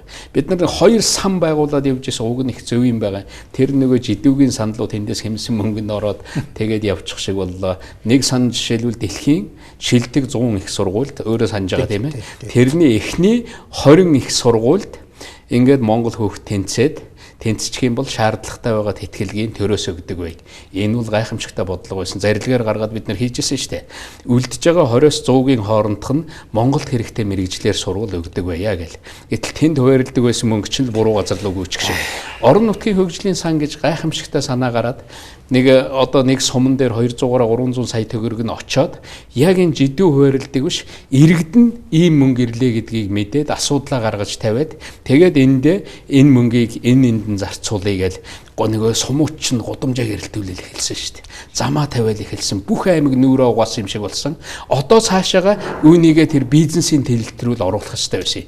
Иргэдийнхээ хатуу хяналтанд дор шилэн дансаар дамжуулаад бизнесийн юм руу оруулах байхад л энэ сангийн үйл ажиллагаа л өнөөдөр бараг алга боллоо шүү дээ. Одоо хөдөө орон нутаг хуучин засаг дарга янз бүрийн юмар ажиллаж исэн хүмүүс бол бүгд мэдэндээ. Үүгээр дамжуулаад бид нар шат ахиулаад дараа нь бизнесийн хөнгөлөлттэй маш хөнгөлөлттэй 1 2 3% хөнгөлөлттэй зээл болгоод иргэдийнхээ хяналтанд дор Улаанбаатарт хөдөө аж ахуйн яам дээр шийддэг биш. Монгол даяараа асуудлыг харж иргэдийнхээ оролцоо иргэд бол мөнгө байгаа газар бол иргэдийн оролцоо нэмэгдээл ирдэг.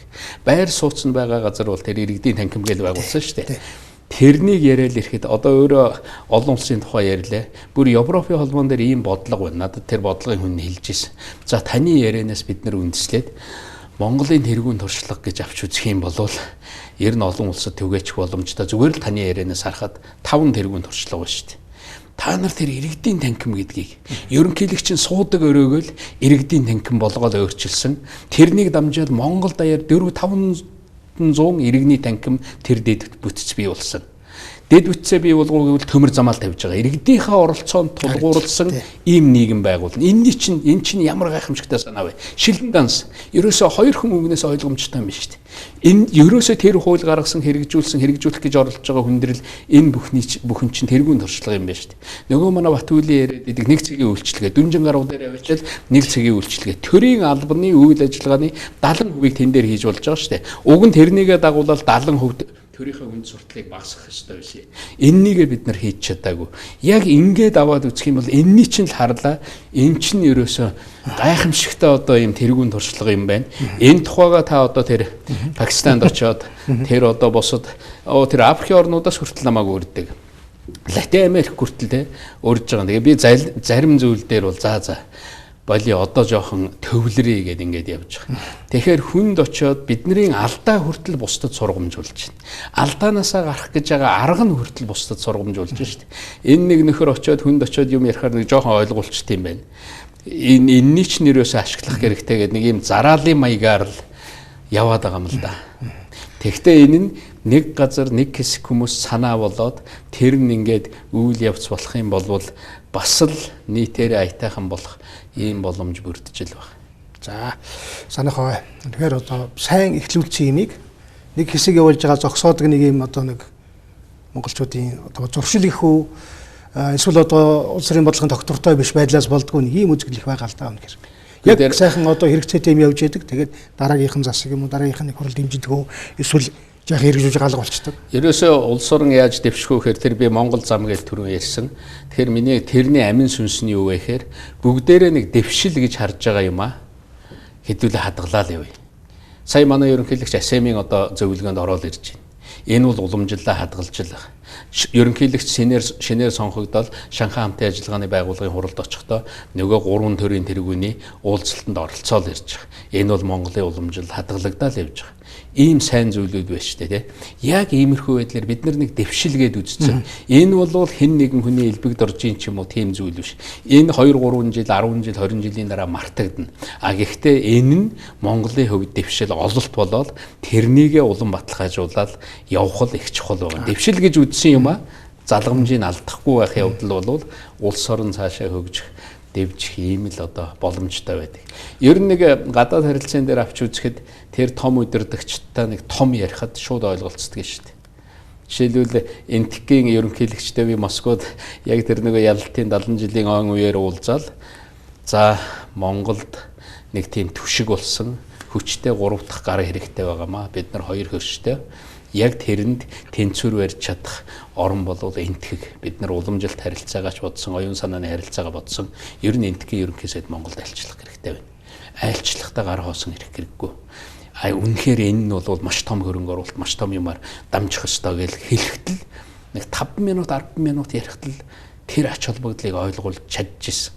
Тэгэхээр яг нэг иймэрхүү маягаар л бид нар тэр харилцааг одоо Японы Абе гэдэг ерөнхий сайд, Абе ерөнхий сайд чи Монголд 3 удаа ирлээ. Японы нэг ерөнхий сайд 3 удаа ирсэн ийм түүх ерөөсөө байдгүй. Тэгэхэд за Монгол бол ингээд нэг хүнд ноогдох бүтээгдэхүүн 3000 5000 руу ингээд өгч जैन. Ерөөсөө танах бол тусламж авах орн биш болж байна. Одоо өөр хэлбэр рүү орно гэж ингэхэд үгүй эннийгээ зүгээр ингэж хэлээд хаамааргүй. Тэр гадаад харилцааны бичгэн дээр байхгүй шүү дээ. Үнийг ерөөсөө нэг тэр үед эмнэлгийн тухай маш их ярьдаг байсан. Нэг сайхан Японы тоног төхөөрөмж хөрөнгө оруулалтаа нэг эмнэлгээр хай гээл тэр ярианаас үүдэл 120 сая долларын хөрөнгө оруулалтаа эмнэлэг өнөөдөр амгаланд баригдж л байх хэвээр. Яг ингээл маш амархан юм. Тийм байна. Та Шанхай хамтын ажиллагааны байгууллага зус их олон одоо оролцсон. За ялангуяа одоо 2 өршийнхөө төрийн тэргүүнүүттэй гурвалсан уулзалт хийдэг энэ жишгийг тогтоосон. Тэр өсөл байдал бас л одоо ер нь гадны улсуудын зарим таамжтын бичгээр бол их хуур үзэгдэл бараг л Монгол өрсөлчлөө гэсэн юм яригдж байсан. Монгол өрсөлдөө тийм ээ Монгол өрсөлдөх юу байх вэ? Бид нар тэр санааг гаргаад тавихад манай зарим улсууд энэ хязгаарч бүтэхгүй л гэж хэлсэн. Өмнөх хэдэн зуундч бүтээгүй энэ одоо цаашааж бүтэхгүй гэж хэлсэн. Гэтэл за бүтнэ. Ер нь Монголын ганцхан онцлог байгаа шүү дээ. Энэ дэлхий дээр бүгд найрамдах Хятад улс Оросын холбооны улс хоёрын хооронд ганцаараа бүтнээр оршдог нэг л орн бий. Тэр бол Монгол. Бид нар хоёр талаараа олон талаараа бусад улстай яриад шийдэх зөндөө асуудал байна. Гэтэл бидний нэлээд олон асуудал дэд бүтэц дамжин өнгөрөх тэр одоо харилцаа холбоотой холбогдсон асуудал зөвхөн энэ хоёр хөрштэйгээ ярих. Нэгэнтээ нь бид нар ярихаар нөгөөтгтэйгээ ярьсан юм уу гэж асуудаг. Нэг хоёр айлын дунд байгаа юм чинь цаадах чи юу гэж байна гэж асуудаг байхгүй. Тэгэхээр гуруулаа сууж байгаад ярих юм байна. Тэгэхээр бүр дээд түвшнээс ахуулаад одоо 3 төрлийн тэргүүний уулзалтыг хий гэдэг энэ санаачлаг гаргаад энэ хүмүүстэй ойлгуулах гээл явсан. Гэтэл Монголын энэ эрх ашиг энэ ярьж байгаа юмныхан цаана улс үндэснийхний эрх ашиг байна уу? Нэрэн чи Монголын улс үндэсний эрх ашиг юм байна гэж энэ хоёр том одоо улсын төрийн тэргүүнүүд ойлгоод ингээд ухтах өөдөөс нь явах юм алхам хийсэнд би бол маш туйлын их баярлагдав. Энэ бол Монголын гадаад бодлогод олсон одоо Монголын нийт одоо энэ гадаад бодлогын төлөө явсан хүмүүсийн бас их том амжилт л да. Тэр дээр нь яг хөө тэр нэг шанхаад элсгүй үгүй юу гэл нэг яриануд байдаг. Энэ дээр ярих юм бол олон зүйл бий л дээ. За ер нь тэгээд бид нар яриа жоохон ийш тийшээ савчаад явах шиг байна л да. Тэгэхээр гадаад харилцааны асуудлаар нэг ганцхан асуулт тавиад буцаа жоохон дотоодын улс төр чиглэл рүү орё гэж бодож байна. АСЕМ-ийн одоо уулзалтыг бол Монгол зохион байгуулсан. За энэ уулзалт бол Монголын хувьд бол одоо дэлхийн хамгийн олон төрөн ирсэн дэлхийн том уулзалт ингээд зохион байгуулсан маш сайн зохион байгуулсан гэж ярьдаг. Зүгээр одоо бас энэ зардалтай мөнгөтэй холбоотой янз янзын шууган бас гарсан. Та бас сошиал олон нийтийн зүйлчээр энэ дээр тайлбар хийх шиг боллоо. Энийг одоо давтаж нэг ярихгүйгээр ер нь одоо ач холбогдол нь юу байсан юм бэ? Бүр хамгийн товчоор хэлвэл яг энийг зохион байгуулсан юм гэж. Яг монголчууд чадсандаа л байгаа. Монгол үнийг чадах юм байна гэдгийг бид олон улсад харуулж чадсан. Өөр бусад одоо тайлбарлах юмнууд бий. Бид нар нэг одоо нэг тийм сайн гэдэг юм уу монголчууд хүлээн зөвшөөрсөн олон нийтэд хүлээн зөвшөөрсөн юм руу дайрах юм бол тэр хүнийг гутааж болно гэдэг нэг тийм хөв хүнтэй холбохоор бол асуудал утгагүй болчиход байгаа. Тэгэхээр уг нь тэгмээргүй эндээс сайн юм юу гарав? Үүгээр дамжуулаад тэр олон хүмүүсийн одоо олж авсан мэдлэг тэр дэд бүтэц өнөөдөр тийм хэмжээний уулзалтыг Монголд хийнэхэд хаач эргэлцгээ болцсон. Энэ бол гайхамшигтай зүйл. Тэндээс аваад идэ дуугаад өмлөө цөмлөө тэгсэн юм ерөөсөө байхгүй. Би тэр санхүү бүх талаар нь тайлбарлсан миний Facebook, миний Twitter дээр байгаа. Зүгээр тэрнийг нэг бүрнээр нь ороод сонсож байгаа. Манайхан чи ерөөсөө нэг үг сонсохгүй, 1 минутын, 1 цагийн яриа сонсох төвчээргүй мөртлөөл одоо 2 жилийн ийм гутаалт явуулдаг нэг ийм арга бол ер нь тэгээ бие биенээ гутаах, бие биенээ доош нь хийх юмд хамаг цаг зарцуулагдсан байдаг шүү дээ. Тэгэхээр энэ нэг юмнасаа жоохон салъя. Энэ дундуур явж гарч ээж ойлгодог юм байна лээ. Тэнд баярлалаа. Юу Монгол улсын ерөнхийлөгчөөр ажиллаж байгаа за өндөр албан тушаалд байж байгаа зарим хүмүүс мөргөөс сургуу алгуулчихдаг. Ерөөсөө өөрийгөө ингээд хаагаад хүрээд өгтөөчдөг. Таавал одоо бас ингээд тодорхой хугацааны дараа гарч иж иргэдтэй хандаж хэвлэл мэдээлэл ярилцлага хийж л энэ бас л одоо зөв чиг хандлага юм уу гэж миний хувьд бол олзорч байна л да. Гэхдээ одоо бас танай асуухгүй байж болохгүй болсон зүйл байна. Та бас түрүү миний асуултанд цохос дутуу хариулчих шиг боллоо. Манангийн бүлэглийг үүсгэн байгуулагчийн нэгэ одоо хуулийн том байгууллагуудыг өөрийнхөө эрх мэдэлд авсан шудраг бос байдлыг хууль дээр бий болгосон гэж нэг хэсгэн золлох юм. Нөгөөдг нь болохоор Эрдэнэтийн 49-ийг бол бүдэрж одоо аваад идчихсэн маш их баялсан хүн. Тэгээ одоо тэрний хоорн алтны орхатай ангийн отогтой Америкт хаустай ингээд дэлхийгээр зугаалan явж идэг нэг хүн байна газина зоглоод гэж. Ийм шүмжүүд гараад байгаа юм. Тэгэхээр одоо энэ нэг хүмүүсийн нэг хардлага энэ хандлага дээр та нэг хариулт өгчихгүй. Тэгээд ярилцлагаар үйлчлээ. Чи нэг үгээр хариулна гэж байхгүй мөнгөтөрөө. Ийм хэрүүл яриад надаар одоо хэн нэгэн лөө муу хэлүүлэх гэдэг ингүүл би одоо хэлэхэ болёо. Элбэг доржиг муутах юмараа муутах нь үз. Энэ бүхэн дээр хариулт байгаа. Энэ бүхний цаана ерөөсөө ямар ч ор үндэсгүй гүтгэлэг явдаг шүү дээ. Дандаа л зохиолууд явдаг. Нөгөө нэг уусаа хэрхэнд уугаагүй хэрхэндээ согтно гэдэг шиг нэг ийм согт урлын төвшөнд яваад бие бинийгээ доош нь хийх гэж байгаа бол ерөөсөө хэрэггүй. Тэр 49%, тэр бусад бүх асуудлаар тайлбар өгч болно. Би ер нь нэг он гаргаад нэг лайв хийнэ гэж одоо энэ нийгмийн мэдээлэл, сошиал медиа ашиглаад нэг тийм боломжууд байгаа. Би түүгээр нь бүр асуудал бүхэн дээр тайлбарлаж чадна. Үнэхээр одоо хүний тэр ойлгож байгаа тэр ойлголтууд тэр юмыг бол тайлбарлаад хэлчих бүрэн үндэслэл байгаа. Тийм учраас энэ бол арай өөр зүйлүүд байхгүй. Тэгээд бид нар нэг ийм юмд л хэвлэлийн өмнө суугаад энэ гайхамшигтай одоо алтан экран анимыг ашиглаад нэг ховжвэ яриад тэгэл бие биенлүүг эргээл ахмал Монгол ухаад нэг явахгүй хав. Монголоо дэмжиж бид нар нэг жаахан цаашаа явах бах. Энэ чиглэлд миний ингээл бодож байгаа өөрийн чинь ярилцлаганд орох гээд бэлдээд ирсэн зүйлийн битээр 20% ичээ ирсэнгүй шүү дээ баг. Тэгээд ингээд бидний цаг дуусах юм хандлага руу орж байгаа. Тэгэхээр хичнээн их ярих бүтээлч гайхамшигтай юмнууд байна гэдгийг бол би олж харж байгаа. Тэр гадагш дотгош яваад байна гэдэг бол нэг талаар өөрийгөө дайчилж байгаа. Би нэг газар очиод яриа хийхийн тулд яг шалгалтанд бэлдэж байгаа юм шиг бэлдэж байгаа шүү дээ. Тэгээ очиод ярихдаа Монголын сайн сайхныг л ярьдаг. Монголын нэрийг ярьдаг. Монголын ерөнхийлөгчөөр ажиллаж исэн ийм хүн бидний дунд ирлээ. Одоо энэ хүн ярих гэж байна. Гэхдээ Монголын нэр л гарч байгаа байхгүй. Тэнд бид нар тэр байгаа асуудалтай тэн дотор суудсан байгаа хүмүүсийн тэр уур амьсгалтай яаж уйлдуулж Монгол гэдэг чинь энэ ажил нь тэр юм нь энэ болохгүй байгаа юмаа яаж олж харж гэн яаж шийдэх гэж явж гэн гэдэг тэр юм бол шал өөр байдаг юм байна. Би тэр дэлхийн бодлогын одоо хурал гээл байдаг, форум гээл байдаг. Тэр лүү ороод ингээл явж байгаа тийм ээ. Дэлхийн тэр манлайлагчдын альянс гээл байдаг. Сая одоо тэр Олланд, Германы ерөнхийлөгч байсан, Францын ерөнхийлөгч байсан, одоо Олланд, Германы ерөнхийлөгч байсан Гаух гээл ингээл орлоо. Гэтэл дэлхийн байгаль орчны асар том санаачлага байгаа. Бид нар хамтраад Францын талтай хамтраад хийжсэн Францын гадаад яамны сайд байсан. Одоо бид нар хүний эрхийн тунхаг гэдэгтэй адилхан дэлхийн байгаль орчны тунхаг гэдэг ийм агуу том баримт бичгийг нэгдсэн үндэсний байгууллагаар харгуулахаар явж байна. Зарим нэг асар хүчрэхэг орн тэр хүч бол бидний эсрэг байж л байгаа.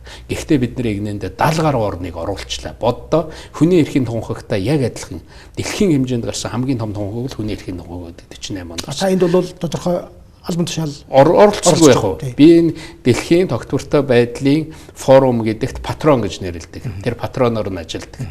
Тэр дэлхийн манлайлагчдын альянс дотор ороод явж байгаа. Нөгөө цаазаар авах ялын эсрэг олон улсын комисс гэдэг байж байгаа. Энэ дотор нь комиссараар ороод явж байгаа. Тэгэл надад за та энэ орн руу очиод энэ хүнтэй уулзах, энэ ерөнхийлөгчтэй нь уулзах. Би зарим орны ерөнхийлөгчтэй уулзаад хэлж ирсэн.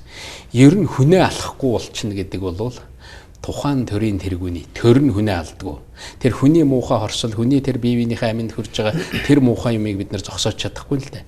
Төрөөсөө эхлэе гэдэг тэр юмыг энэ бол таны хамгийн том одоо намтарт үлдэх хамгийн том нэг зүйлийн нэг юм байгаа юм да гэж ингэхэд шал өөр юм байлээ. Энэ чиглэлээр 3-4 оронд маш идэвхтэй намайг явуулж ажилуулж байгаа. Бид нар нэг өдөр одоо дээр үед эмэгтэйчүүд санал өгдөггүй байсан шүү дээ. Санал өгдөг болцсон. Өөр өнгөтэй хар арстай хүн санал өгдөггүй байсан. Санал өгдөг болцсон. Дэлхийн ертөнцийн нэг өдөр цаазын ялгуу болох хүн төрлөختөн энэ алхам энэ юм руу орно. Тэгвэл бид нар энэнийг урагшлуулахын төлөө жишээлбэл явж байгаа. Би бол ийм үйл ажиллагаа, ийм зүйлийг урдаа зорилгоо болгоод тавиад явж байгаа хүн. Дээр нь тэр Монголын зам гэдэг яг ингээд гадна дотн яваад харахаар Монголд хэрэгжүүлэх, авч хийх энэ дэлхийн энэ явц энэ юмнуудыг харахад шал өөр болж. Одоо дэлхийн нийтийн хандлага бол их өөр юмны тухай ярьдаг болсон шүү. Үйлдвэрлэлийн эрен гэж байж байгаад одоо дижитал эрен гэж одоо бидний энэ гар утас муц. Тэгсэн тэнд нэг муурын хууль гэж байгаа, муур гэдэг хүний хууль. Тэр хуулиар бол 2 жилийн хугацаанд 100% дэвшлэн өсөлтөнд давтагддаг ийм зүйлийн тухай ярьдаг л да. Гэтэл өнөөдөр дижитал тэр 100% давталт байхгүй байна. Одоо дэлхийн нийт эдийн засгийн 6%-ийг энэ дижитал технологи оруулж байна. Гэтэл үйлдвэрлэл өнөөдөр 18%-ийг оруулж байгаа. Өнөөдөр юуны тухай яриад ирсэн гэсэн чинь квантумын тухай ярьж байна. Genomics гэж шал өөр зүйлийн тухай ярьж байна. Атомын тэр одоо атомыг удирдах, тэргээр удирдах бүх зүйлийг өөрчлөх тухай ярьж байна. Түүгээр удирдах бүх эдийн засаг, дэлхийн эдийн засгийн өсөлтийг нэмэх тухай ярьж байна. Дэлхийд дээр тулгамдж байгаа асуудлыг өөрчлөх тухай ярьж байгаа байхгүй юу? Ийм хэмжээний ярилцлага, ийм хэмжээний зүйл дээр ингээд ороод санал хуваалцаад тэгээд Монголдо яаж эхлүүлэх вэ? Бид нэр харилцаа холбооны газар гэж байгуулаад Монгол даяар шилэн кабель татаад 10 хэдэн жилийн өмнө 2004 онд эхэлж исэн. Энэ ямар том хувьсгал байсан. Энэ шиг том ололтуудын нэг бол Монгол бас байхгүй шүү. Энэ ололтоо бид нэр чулуу болгоод одоо тэр газар тэр стартапыг дэмжих бодлого болгоод бид нэр бүх газар тэр одоо үйл ажиллагаагаа явуулмаар байна. Өнөөдөр манай компаниуд гэхэд нэг гэр бүлийн нэг 3 хүний л монопол байна шүү дээ. Компани бид нэр тэр 3 хүний монополоос гаргамаар байна. Олон нийтийн болгомоор байна. Тэр 3 хүн хариуцдаг биш 30 мянган хүн монголчууд хувьцааг нь эзэмшдэг байх юм бол өнөөдөр нэг хүн гарч ирээд дайрахгүй шүү дээ. 30 мянган монгол хүний одоо тэр баялаг бүтээдэг тэр одоо хувьцаа эзэмшдэг хамтарч эзэмшдэг болголдоо. Компани олон нийтийн болгоё. Хөрөнгийн биржэд тойрсон асуудлыг шийдье. Дахиад энэ эдийн засгийн асар том боломж бол байж байгаа. Энэнийг хараад шийдлээ гаргаад энэний ард нэгдээд явъя. Өнөөдөр утаа гэж ярьж байна. Бид нар энэ утааг алга болох дээр энэ их хурл энэ засгийн газар энэ одоо байж байгаа улсыг удирдах байгаа улсуудын хүчийг нэгтгэх хэрэгтэй байна. Энэ дээр асар их шийдлүүд байгаа. Яг нөгөө талд нэг Азар асуудлыг шийдчих альтернатив бүхэл бүтэн төсөл байж байгаа. Би энэнийг гамшиг боллоо онцгой байдал зарлая. Онцгой байдлын асуудлыг нэг хотын дарга руу түлхээл юм уу нэг сайд руу түлхээд энэ утаа шийдэгдэхгүй. Ерөнхий сайд тэр онцгой байдлын комиссийн дарга нь болох шүү дээ. Өдөр бүхэн тэр комисс хуралдаж явах ёстой. 7 хоногт засгийн газар нэг удаа авч хэлцэж явах хэрэгтэй. 7 хоногт Улаанбаатар хотын энэ иргэдийн хурал нэг удаа утааны асуудлыг хэлэлцэж явна. Сарда их хурал дээр нэг ярьдаг. Бүр их хурал дээр дэд хороо байгуулсан шүү дээ. Утааны улиралд үндэсний аюулгүй байдлын зөвлөл сар бүхэн нэг удаа хуралддаг. Утааны бус улиралд нэг удаа хуралддаг. Наазах нь аюулгүй зөвлөл жилдээ 4 удаа авч хэлэлцдэг байгээд шийдвэр нь гарцсан байна. Яг энэнийг юугаа бид нар одоо төвлөрч асуудал болгож ярих вэ? Одоо утааны эсрэг энэ төр засаг энэ хүчийг ашиглая. Би хувьдаа бодож лээсэ. Энэ дээр холболт дутаад байна. Энэ холболтон дээр зүтгэе гэсэн тэгээ нэг айхтар хүлээж авч тоогоогүй л дээ. Жишээлбэл өнөөдөр олон нийтийн байгууллагууд хичнээх юм хийж байна. Гэтэл энэ нь төв засагтайгаа холбогдоогүй. Аж ахуй нэгжүүд хичнээх юм бодож байна. Энэ нь Улаанбаатартайгаа төр засагтайгаа холбогдоогүй. Гадаад улс оронд ямар олон шийдлүүд байна. Дэлхийд дээгүүр баялаг их шийдэл байгаа. Зөвхөн Блумберг гэдэг тэр хүний хүрээнд бидний ярьж ирсэн маш том төслийн боломжууд байгаа. Тэгэхээр энэнийг оруулж ирээд шийдийг үл асар их шийдчихээр юм боломжууд байгаа. Тэр дунд нь олон улс тэр бүхнийхэн дунд холбогч болоод ажиллахад маш их боломж надад харагдаж лээс. Маш харамсалтай юм те. Одоо таавал гарлаа шийдвэр гарцсан юм аа тэгээд холболт байхгүй. Одоо юунд давын шийдвэр гарцсан байна. Их хурал дээр дэд хороотой. Тэгээ энэ утаачуудыг хийж жилж яриад болмол ихтэй зогсох юм л. Гэхдээ утааны тухай маш амархан шийдэлтэй. Бид нар урагшаа тэр түүхийн нүүрсээ гаргаад орж ирсэн мөнгөөр утааны асуудлаа шийдчих байсан. Гэтэл өнөөдөр сөргөөрөө болчлаа шүү дээ. Улаанбаатар руугаа түүхийн нүүрсний үнэ буулгаж яана гэж оруулаад энэнийг утааны хөндий байсан одоо утаан тахлын хөндий болгочлаа шүү дээ. Яг энэс үндэслээд Монголын нийт хүн амын 40% оюуны чадвар, эрүүл мэндийн зардал, тэр утааг шийдэх тэр зардлаас тэр хожимын тэр муу үр дагаврууд энэ бүхэн болвол асар олон жилийн үр дагавартай асар их зардалтай юм болж байгаа. Тэгэхээр энэнийг л зөвхөн энэ асуудал дээр л төвлөрөхөд бид нар монголчууд шийдчих чадвар шийдэл нь байж байгаа байхгүй. Бүр гаргаад тавьсан бэлэн төсөл байж байна. Одоо шууд хийгээл хэрэгжүүлээд явах энэнийг өмнө нь явж ирсэн тэр нэг одоо тэр уламжлалт бодлого гэдэг юм гарцсан шийдвэр энэ холболтын асуудал өнөөдөр байхгүй. Тэр холбогч дээр нь ингээд ажиллачаад бол асуудлыг шийдчих үнэхээр боломжтой байна. За энэ боломжийг ашиглавалгүй дээ одоо энэ чинь. Алийн болгоно ингээд яриа суугаад байгаа те. Ер нь бол би эдийн засгийн хэв та нар үнийг хэллээ. Стартап гэж те одоо үнэхээр ярих гэдэг дээр яг хүмүүс битэрийн яриаг хараад энэ одоо байж байхдаа хийхгүй юугаа донгосоод байгаа л гэж тэгнэ. Тэгээ яг үнэхээр энэ Монголын төлөө бодох худал өөрийн санаанаас гардгүй мэл. Бид нар хийх боломжтой юм а хийх гэж зүтгэж ирсэн. Ерөнхийлөгч бол бүх зүйлийг шийддэгч, хийдэгч юм албан тушаал биш юм институт биш хүмүүс мэдж байгаа. Санаачлаа зөв зүйл рүү хөтлөх юм бол зөв зүйлийн эхлэлийг тавиад манлайлаад явах боломж энд байдаг. Ийм л зүйл байна. Тэгэхээр хийж чадаагүй юм а би эргэлж өвлгөлж яриад байгаа юм биш ээ. Хийчих юм шийдэл байна. Ийм боломжууд байгаамаа. Энэнийг шийдэхин бодол бол одоо энэс би өөрийгөө авах боломжгүй. Ер нь Монгол улсын зүгээр санаачлахтаа Монголын төлөө санаа зовдөг иргэн байна гэдэг бол хамгийн чухал ажил шүү дээ. Монгол улсын ерөнхийлөгч аюута гадаад орнд оршин сууж байгаа иргэдтэй бас олон удаа уулзалт хийсэн. Тэгээд та нар хоёулаа одоо өндөр технологиг Монгол нутагшгүй тухай ярьж байна. Гэтэл гайгүй улс ууч маань гадагшаа гардаг хаалга бол нээлттэй хэвээрээ байгаа. Энэ дээр төрийн бодлогыг та түрүүн бас нэг хэллээ шүү дээ. Одоо дэлхийн шилдэг сургуулиуд үнэхээр сургууль олчих юм бол төлбөрийн төрөөс таяа гэж. Ийм санаачлалууд бол их олон жил янзаар яригдсан да. Тэгээд одоо нөхцөл байдлыг цааш ирэн яаж эргүүлвэл одоо илүү Монгол нутагтаа амьдраад илүү сайхан зүйлийг хийгээд явна гэж та бодож байна уу? Би зөндөө хариултыг хэлчихлээ. Үндсэн суурь асуудал нь юу вэ гэхээр төрөө хариуцлагатай болох тухай асуудал байна. Эдийн засгийнхаа боломжийг ашиглаад энэ эдийн засгийн ойрын 3-4 жилдээ бид нар 3 дахин тэлэх шаардлагатай байна. Энэ боломжууд Монголд байна. Ерөөсөө суур асуудал бол эдийн засгийн асуудал байгаа өнөөдөр Монголд. Эннийгээ засгийн газар барьж явах хэрэгтэй. Суур асуудлаа хүн гээд бариад авах юм бол энэ явахгүй шүү дээ. Тэгэхээр суур асуудлаа хараад тэрнийгээ барьж яваад нэгдэх юм бол монголчууд явна. Одоо манай ерөнхийлөгчийн хувьд ингээд цаас хийгээд энэ ажлуудыг хийгээд бас санаачлалууд дэвшүүлж байгаа шүү дээ. Тэр нь Монголыг урагшлуулахад боломжтой тийм санаа байгаа бол энэнийг тойрол бид нар ажиллах хэрэгтэй шүү дээ. Тэгээд энэ тойрч ажиллах юмн дээрээ биш нөгөө нэг тэр нэг юмд л үндсэн асуудлаасаа. Тэгэл яг тэр нэг хоорондын зөрчил тэр бүх юм чинь бидний цаг боломжийг дандаа идсэн байдаг. Гэтэл тэрнийг асуудалтай тэмцэл болгоод хувиргачих юм бол утаатай тэмцэл. Одоо тэр хариуцлагыг бий болгох, авилгалтай тэмцэл яг тэр бодтойгоор хийх ёстой тийм ээ. Яг тэгэл тэр тэмцэл болгоод хувиргачих юм бол бид нар тэрнийхээ биелчих болж байгаа юм. За баярлалаа. Үндсэн хуулийн асуудлыг одоо үндсэн хуулийг өөрчлөлт оруулах уу? Өнөөдрийн одоо зогсог байдал үндсэн хуультай холбоотой ялангуяа одоо улс төрийн намынхаа хууль, санхүүжилтийн хуультай холбоотой гэж судлаачид маш их ярих юм. Нөхцөл байдал ч болсон тиймэрхүү байдал болж юм шиг байна. Таны байр суурь. Үндсэн хуулийн дээр ингээд томоор харах юм бол 3 шийдэл байгаа. Үндсэн хуулийг бүрнээр нь өөрчилчих нэг боломж байна. Бид нар нэг тийм зорилго тавих юм бол хийчих болохоор л байгаа. 90 онд хийжсэн шиг одоо улсын их хурлын 20 оны сонгуул боллоо. Тэнд ерөөсөө 20 оны сонгуулиар бүрэлдэж гарч ирсэн тэр бүрэлдэхүүн бол Монголын үндсэн хуулийг бүрэн өөрчлөөд тухайн үндсэн хуулийг дагаж мөрдөх тухай хууль гаргаад тэгэл шин сонгуул хийч. Шинэ үндсэн хуулийнхаа дагуу төр засгийнхаа шинэ бүтэц бүх юмаа шинжилээд явъя гэж хэлж болно. Гэтэл энэнийг хийж чадахгүй юу гэдэг маш том эргэлзээ байгаа.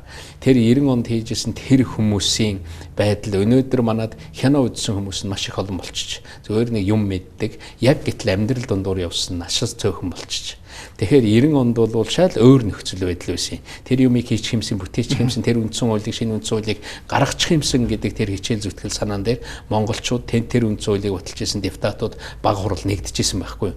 Тэгэл 2 жилийн хугацаанд баг хурал нь ажиллаад үндсэн хуулийг гаргаад үндсэн хуулийг дагаж мөрдөх журмын хуулийг гаргаад явчихжээ. Энэ бол их том шийдэл, энэ бол боломжтой.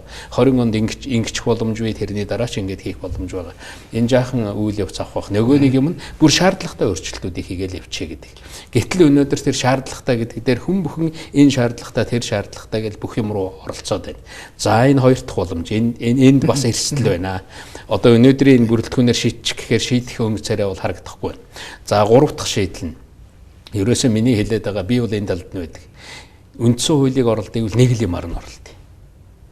Засгийн газараа ажил хийдэг, бүтээлч, тогт хуртаа одоо тэр нэг ажилдаг гар маань өнөөдөр харавцсан юм шиг байгаад байна шүү дээ. Одоо ерөнхий сайд өнөөдөр ажил хийх тухай биш ээ. Их хурлын гишүүд дотор яаж 3 хонопоор илүү гарах уу, 5 хонопоор илүү гарах уу гэдэг. Ийм юм бодож байгаа ерөнхий сайд бол сая миний яриад байгаа энэ асуудлыг шийдэх боломжгүй. Энэ хүндээ байгаа юм биш ээ, тогтолцоонд байх. Яг үндэ тогтолцоо. Энэ тогтолцоогоо бид нар үндсэн хуулинд нэг 5 заалтанд өөрчлөлт оруулаад тэгэл бусад хуулиараа шийдээд явчих. Ийм бүрэн боломж байгаа. Одоо би тэр Германы жишээг хэлсэн. Яаж хэлдгийг юун дотроо байна. Тэр ерөнхий сайдаа унахчаад шинэ ерөнхий сайдаа хайдаг биш. Ерөнхий сайд 3 хоногийн дотор боождөг юм а гэдэг тийм ээ. Тэр нам дотор асуудлаа шийддэг юм а. 32 болоод хуваагдсан бол эхлээд нам дотор асуудлаа шийдээ. Дараачийн ерөнхий сайд тэр ерөнхий сайд болно гэдэг би энэ ерөнхий сайдаас илүү ерөнхий сайд хийнэ гэж хүн тодорж гэнэ гэд боддоо. Тэгээд тэрнийг олон нийт хамгийн түрүүнд тэр нам нь хүлээн зөвшөөрөх ёстой. Тим хэмжээнд лидер бэлтгэгдэх хэрэгтэй. Энэ бол 4 жилийн ажил, энэ бол 8 жилийн ажил байхгүй юу? Германаар авах юм бол 18 жилийн ажил байна. Энэ шийдэл бол зүгээр л намын дүрмээр шийдчих. Намын тухай хуулиар шийдчих, цаашлаа засгийн газрын их хурлын хуулиар шийдчих бүрэн боломжтой. Үндсэн хуулийн дээр бичигдсэн дараачийн ерөнхий сайд тодорсноор өмнөх ерөнхий сайдын бүрэн эрх дуусгар болно гэл. Ерөнхий сайдаа огцруулах тухай санал хураадаг биш. Энэ гарч ирж байгаа хүнийг ерөнхий сайдаар тавих тухай санал хураагаад тэр батлагдангууд өмнөх ерөнхий сайдын бүрэн эрх дуусаад тамгаа өгөөл яваад өгдөг. Энэ систем рүү л орчихлоо да. Энэнийг ойлгоход хэцүү байна уу? Энэ тухай би 3 жилийн өмнө ярьж исэн, их хурл дээр миний хэлж исэн үг байгаа. Төрүүлж хараад энэ шийдэл байна гэд байхад уур амьсгал бүрдээгүй үед юу ч явдгүй. Одоо бол би нэг энэнийг ойлгох нэг тийм уур амьсгал бүрдэж гэнэ үү гэж харж байна. Та ерөнхийлөгчийн бүрэн эрхээ хэрэгжүүлэх гэснээр намынхад гişмчлээс татгалздаг юм хуультай. Ингээд одоо бол та сул гişүн байгаа. Гişүн биш байгаа. Ер нь одоо та намынхаа гişнээс сэргээх үү? Ер нь дараагийн алхам одоо улс төр гарах талаар та юу бодож байгаа вэ? Надад өөрт хийхээр маш олон төлөвлөгөө, маш олон зүйлүүд байна. Үнэхээр Монголын улс төр гэдэг одоо бид нар нэг давхарт амьдарч байна гэж үзэл дээ байшингаар тооцвол хоёр давхар руу гараа. Энэ хоёр давхарт гарахын тулд юу хэрэгтэй гэдэг ингэх юм бол би оролцох, хэлэх санаа оноо бол над зөндөө байна. Хоёр давхарт гарсан тэр улс төр, тэр өөрчлөлт, тэр юмд санаа оноо нэмэрлэх боломж бол надад байна. Зүгээр жирийн иргэний хувьд. Үнэхээр үгүй нэг давхар дотроос одооноо үргэлжлүүлвэл яг би юм руу орохгүй. Зүгээр нэг хүмүүс өмнөө одоо нүүр болгож барьж, ёстой нэг хэсэг олигархууд элбэг доржийг нүүр болгоё гэвэл би тэрний төлөөлөл болж явахгүй. Гэрээ шинэ гэр болгож барья. Бид нар одоо ингэж явлаа. Энэ цагийн 30 жилийн салхи шуурганд гэр маань үнэхээр хүнд боллоо. За үүнийг одоо нэг шинчлэе. За хан туурга нь ямар байх юм, ямар бүтээлээр юугаар хийх юм, гэрээ өөр болгоё. Тэр тогтолцоогоо яаж шийдэх юм. Өмнө нь явж ирсэн би тэр бүр урагшаа 800 жилээр урагшаа харъя гэж би хэлсэн. 1000 жилээр урагшаа харъя, 70 жилээр урагшаа харъя, 70 жилээ харъя. Энэ 30 жилээ харъя. Эндээс шигшгэд Монголын гэж хэлж болохоор энэ үнэхээр Монголын зам юм байна шүү гэж хэлж болохоор дэлхийн улс орон бүхэн өнөөдөр энэ тухай ярьж байгаа шүү. Бид нар ингэж бүдэлж явлаа, энэ явлаа. Яг үнэндээ бол энэ нэг классик барууны гэдэг ойлголт, классик одоо эдийн засаг гэдэг, классик улс төр гэдэг бүр ерөөсө зөвхөн эрх чөлөөг шүтдэг хариуцлагыг хайдагч гэдэг юм уу. Энэ юмнууд чинь энэ талдаа ийм дутагдaltaй байна гэд яг хүнээр хэлэх юм бол бүх тэр өвчнийх нь онш нь олдсон байна. Одоо яаж эмчлэх вэ? Тэгэхээр тэр Монгол хүний бие физиолог гэдэг чинь бас нэг онцлогтой байгаа шүү дээ. Энэ хүйтэн халуун энэ бүх юм дундуур ордог мах иддэг гэд. Яг энэ дээр Монгол хүнийг эмчлэх эмчилгээг л бид нар гаргаад ирэх хэрэгтэй. Монгол гэр барих технологи бол шал өөр. Тэрнийг тойрсон амьдрал соёл уламжил шал өөр. Тэгэхээр энэ лүгээ оруулаад Монголын зам гэдэг нэг юм философи, нэг юм үзэл санаа. Тэгээд бид нар хүний эрхээ хайдгүй, хүнийхээ оролцоонд тулгуурласан, хүнийхээ хөгжилд тулгуурласан, эрх чөлөөндөө тулгуурласан, улсынхаа бие даасан байдалд тулгуурласан, тийм ээ, хуулинд үндэслэлсэн. Ийм улс орн болоод ингээд явхад одоо туулсан зам үдсэн юм бол хангалттай байна. Одоо үүнийг нийлүүлээд юм хийх бүрэн боломж байна. Энэ дээр бол ингээд оролцоод яг хувь хүний хувьд санаа сэтгэл нэмэрлээд явхад бол одоо би бол үргэлж нээлттэй. Үргэлж энэ чиглэлээр өөрийгөө хөгжүүлж байгаа. Одоо би ингээл сая Францад нэг том уралд очлоо. Тэндээс ингээ харж байхад үнэхээр Франц хэл сурах шаардлагатай. Би сүүлийн үед ингээ Франц хэл рүү маш идэвхтэй орж байгаа. Би дараагаар нь сая нэг Латин Америкийн нэг үйл ажиллагаанд ороход Испани хэл. Би оюутан байхдаа нэг Испани хэл сурах гэдэг нэг гүйдэг байсан.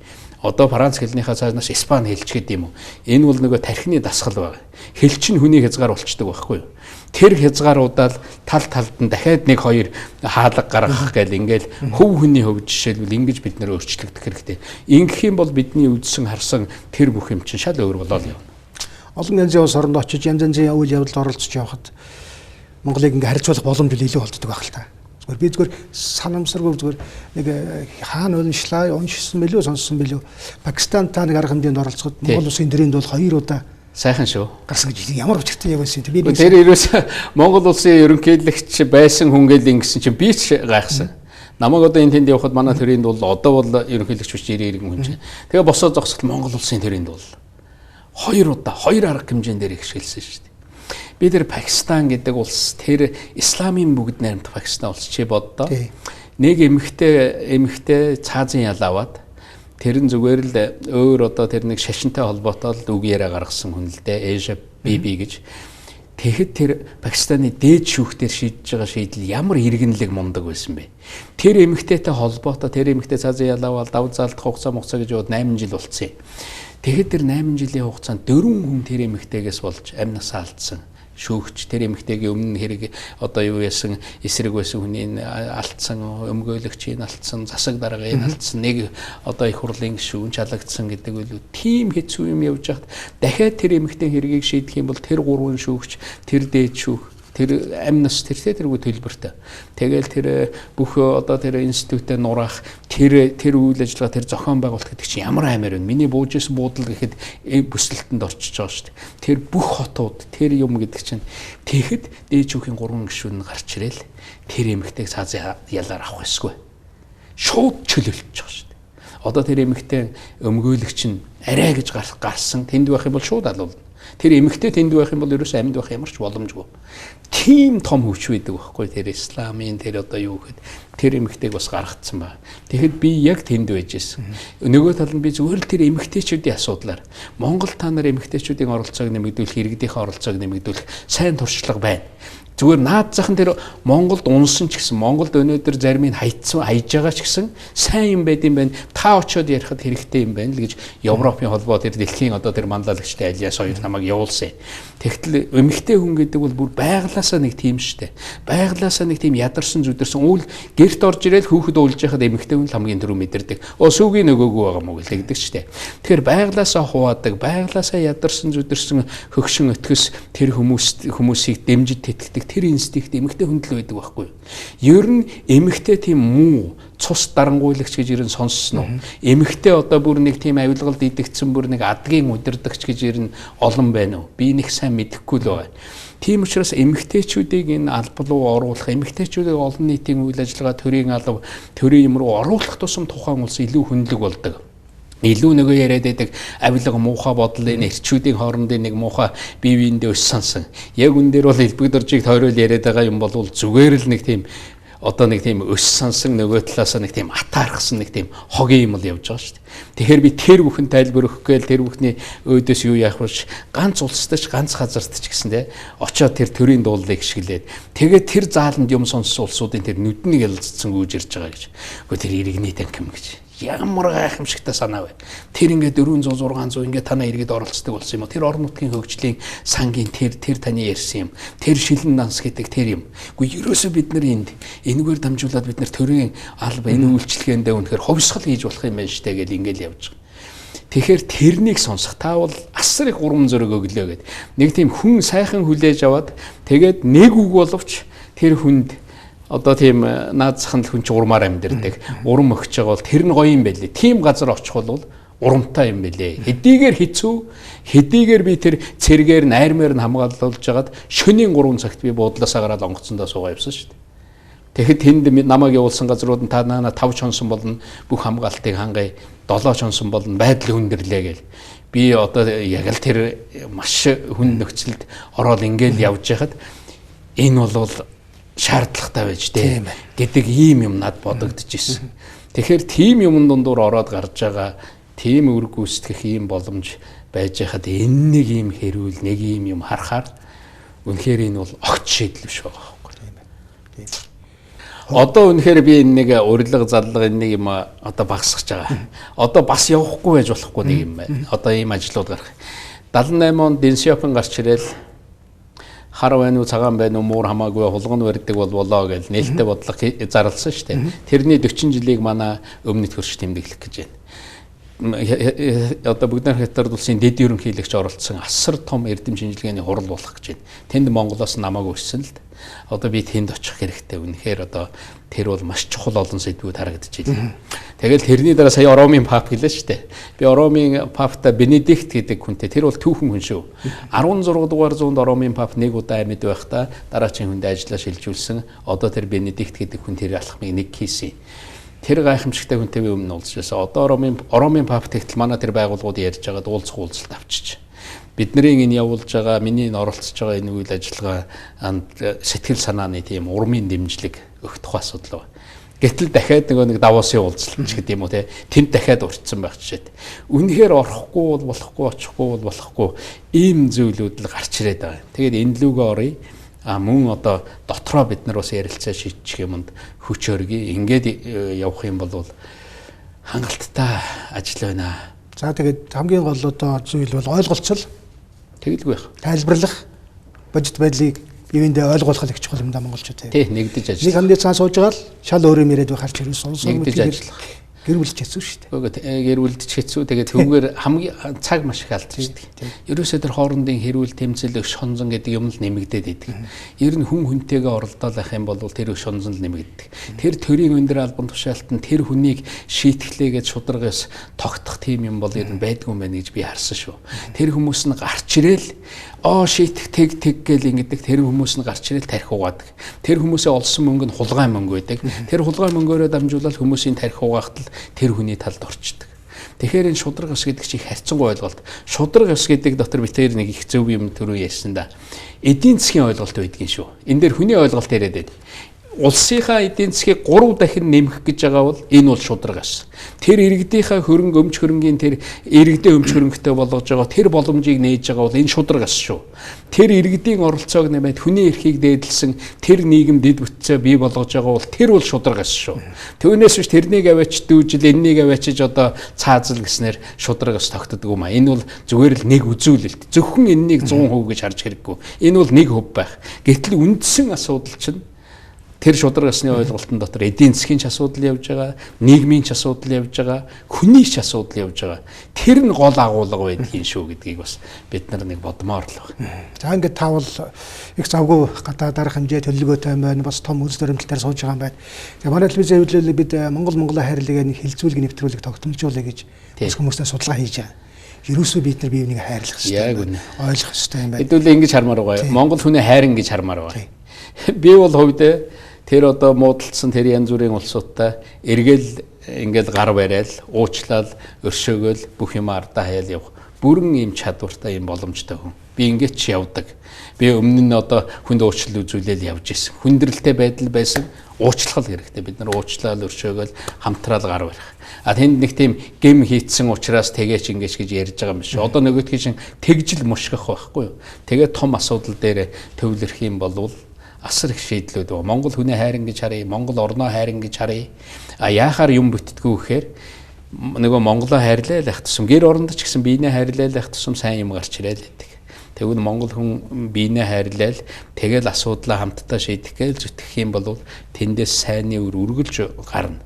А бие биенээ үзэн ядaalайвал тэндээс муугийн орн уламл одоо үржиж байх юм л хандлага. За ингээд манай тэр хилцүүлэгт бас таныг дараагийн удаа боломжтой бол зочноор оролцоорой. Үл санааны хувьд бол бид нар ойлголцож нэг чигээрүү одоо та хэллээ шүү. Нэгэн тормилгдсан туршлага байна.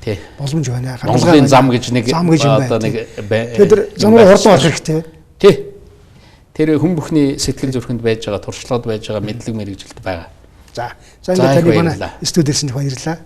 Танд амжилт хүсье. За их баярлалаа. За сайхан. За ингээд нэвтрүүлэг өндөрлөө. Баяр таа үзэгчдээ.